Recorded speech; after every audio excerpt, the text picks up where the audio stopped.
Hey friends, my name is Nate Nims. Thank you for joining us at Grace on this Thursday for our spiritual practice conversation. And today we're going to talk a bit about lament and the lamenting tradition in Christianity and within the Hebrew scriptures and Christian scriptures, because lament is an essential practice for us, and it's one that we don't do well. We ignore it more often than not because sometimes we just don't want to deal with our feelings. Sometimes we want to appear strong for our sake or for the sake of others. Sometimes we just think that faith means everything can go like I want it to, and if it doesn't go that way, I can't say, why did things fall apart? Lament is a very necessary spiritual practice because we are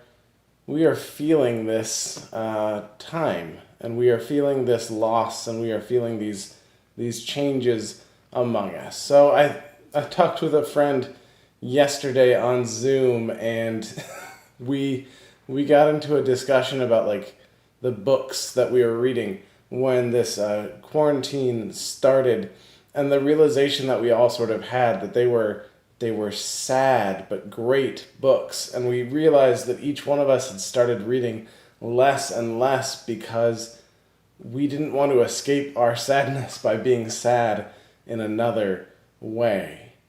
But sometimes we need those books or those songs or those stories to evoke the feelings that we have but we just can't quite name yet.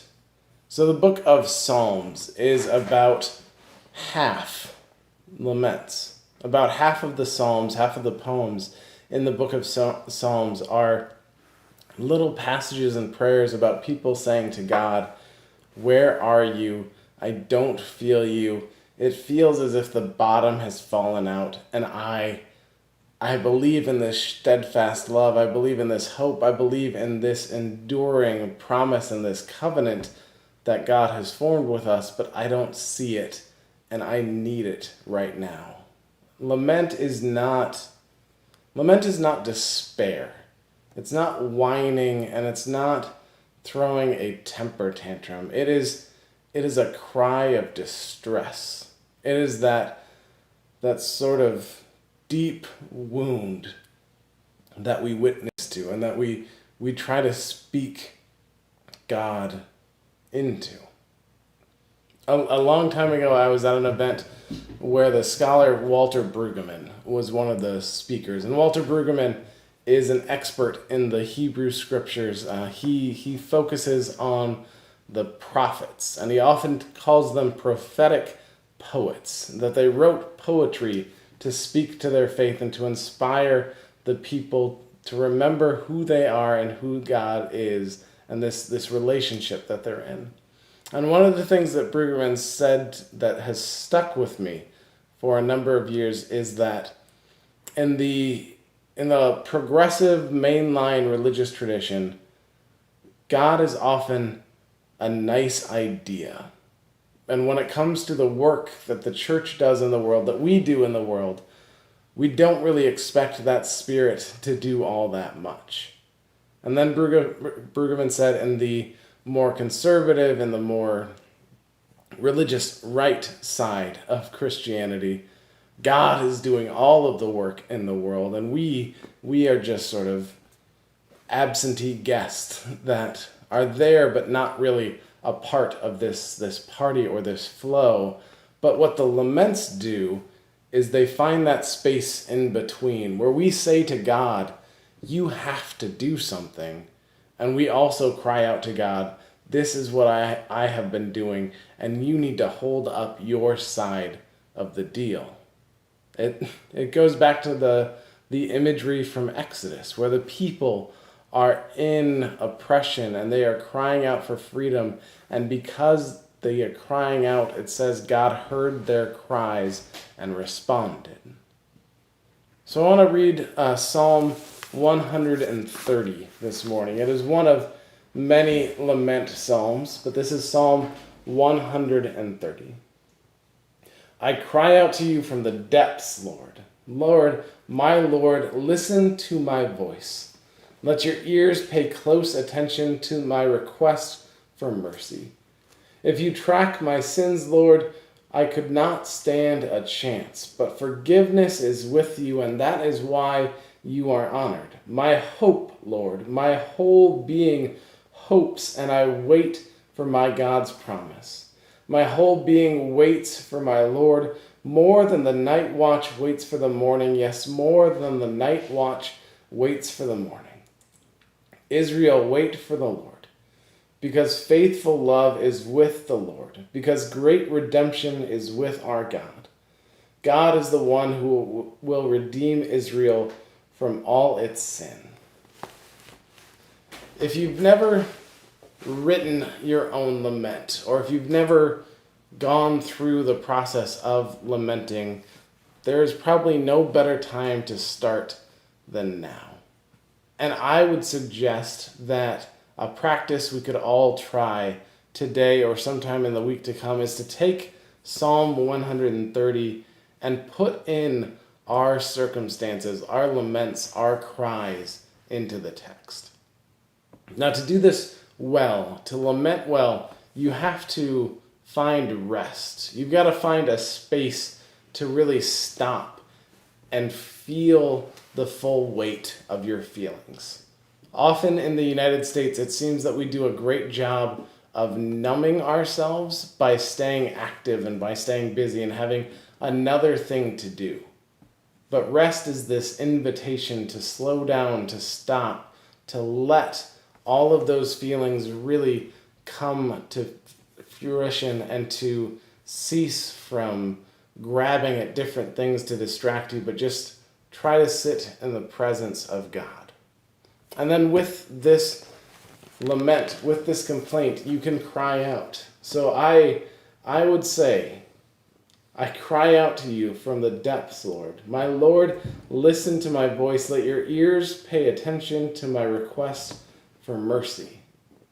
And when I think of the mercy that I'm crying out for right now, it's little things like, today is my nephew's 4th birthday.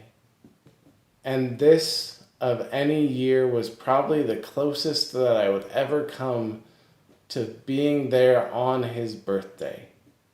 But it's an opportunity that I don't get again. It is the pain of having like the family dog put down yesterday. And even though we knew it was the right thing to do and that he had been living in pain for a long time, it's the loss of that friendship and companionship that it give you. It's the way that all our plans are just tossed up in the air and scattered like seeds in the wind, and we don't know where anything is going to land or if it will land at all. It's this Black Lives Matter movement that is still crying out for dignity and respect, that all people are created equal, and that what we uphold as our societal goal, we actually try to reach as our societal goal. There are all these laments and weights within us, and we have to cry out. We can't be resilient if we don't know the full scope of our feelings. And that is why lament is so necessary and so consistent in the Bible, right? Nearly half of the Psalms are laments. There's a book literally called Lamentations, and Jesus laments multiple times throughout the Gospels. Even in Philippians, this letter of joy that we're exploring, where Paul time and again talks about the encouragement and the hope and the gratitude that he finds, there are moments where Paul just says, I'm in chains, I'm abandoned, I'm lost, I'm confused, I don't know if it is better to depart this world or stay in it. You can lament, and we all need to lament. So point out to God the full feelings that you have. You don't have to hide them. You don't have to ignore them. God can take it, and God will be with you in it. So lament. And it is one of the healthiest things that you can do right now. And it's one of the most honest things that we can do with our faith. So I would really encourage you, take that language from Psalm 130 and put yourself in that text. Become the psalmist. Make your request and remind God of the love and the grace and peace that has been promised, and say, I need it. Where is it? Show me. Move me towards it. So embrace your lament. Let yourself live in that honest pain, because we can't move forward unless we go through it. We have to embrace that. We can't ignore it, we can't hide it, we can't cast it aside, because we have nowhere to go to escape it right now. And the spiritual practice that we all need, and that this moment in history is teaching us, is that we have a lot to lament. And we can only deal with it if we actually deal with it. So I'd encourage you to take a look at Psalm 130. We'll post it in the comments after the video, and we'll post some other resources on laments as well. But it's a spiritual practice that has changed my life, especially after I realized how much of the Bible actually is a lament. So much of the scripture is people crying out to God and saying, God, you have to move. You have to show me. You have to free me. You have to liberate me. And at the same time, others saying, God, this is what I'm doing. This is what I'm striving for. I'm holding up my end of the deal. You've got to do it too. So it's okay. Whatever you're feeling, whatever you're wrestling with, it's all right. And God's love can withstand your frustration, your anger, your sadness, your grief, and God's love will remain with you through it all. So let your laments be known, and don't be afraid of them, because God trusts you. God can take it, and God's love will never let you go. Even when you're lamenting and saying, God, I'm not sure, God's love is still there.